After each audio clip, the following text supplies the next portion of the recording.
Assalamualaikum warahmatullahi wabarakatuh. Perkenalkan, nama saya Khairunisa. Saya dari Prodi PPKN Fakultas Ilmu Sosial kelas reguler B. Di sini saya akan menyelesaikan tugas ilmu kewarganegaraan saya. Dan di sini saya akan menjelaskan tentang body of knowledge civic. Civic itu diterjemahkan sebagai ilmu kewarganegaraan. Civic itu ilmunya PPKN.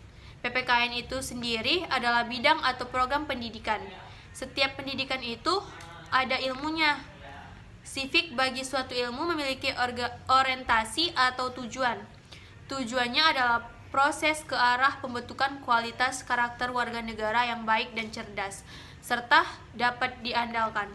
Dengan tujuan ini, civic itu sendiri memiliki 3 rumpun keilmuan, yaitu ilmu politik, ilmu hukum, dan ilmu filsafat moral. Karena ilmunya PPKN adalah civic dasar, dan karena jurusan kita PPKN, maka kita harus ada dengan 3 rumpun tersebut. Seperti kita waktu di sekolah, di dalam pelajaran PPKN ada mempelajari tentang hak asasi manusia. Kenapa kita belajar tentang hak asasi manusia? Ya, karena ilmunya PPKN adalah civic dan salah satu rumpun ilmunya civic adalah filsafat moral. Karena hak asasi manusia ada hubungannya dengan moral.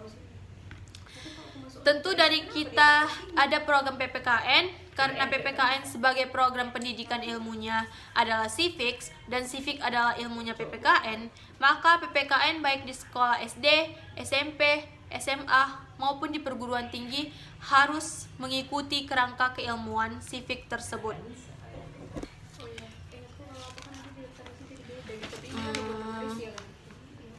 Seperti hukum, ada hukum pidana, hukum perdata, dan yang lainnya.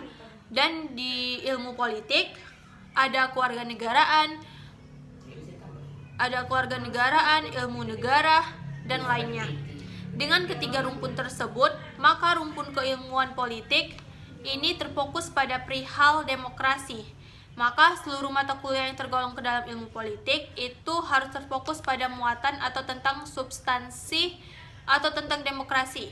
Kalau ilmu hukum harus terfokus pada materi tentang penegakan hukum, dan juga ada filsafat moral yang terfokus pada keterkaitan dengan bagaimana nilai-nilai kehidupan. Tentunya nilai ini yang terpacu dengan Pancasila. Tujuan kompetensi yang dicapai oleh civics yang diantaranya sebagai berikut, yaitu yang pertama adalah civic knowledge atau pengetahuan warga negara, atau juga pengetahuan kita tentang kewarganegaraan. Yang kedua ada civic skill, yang mana itu keterampilan warga negara agar keterampilan ilmu kewarganegaraan kita lebih bagus. Kemudian yang ketiga itu ada civic disposition atau warga negara yang berkarakter. Baiklah, hanya itu penjelasan yang dapat saya sampaikan. Lebih dan kurangnya saya mohon maaf. Assalamualaikum warahmatullahi wabarakatuh. Terima kasih.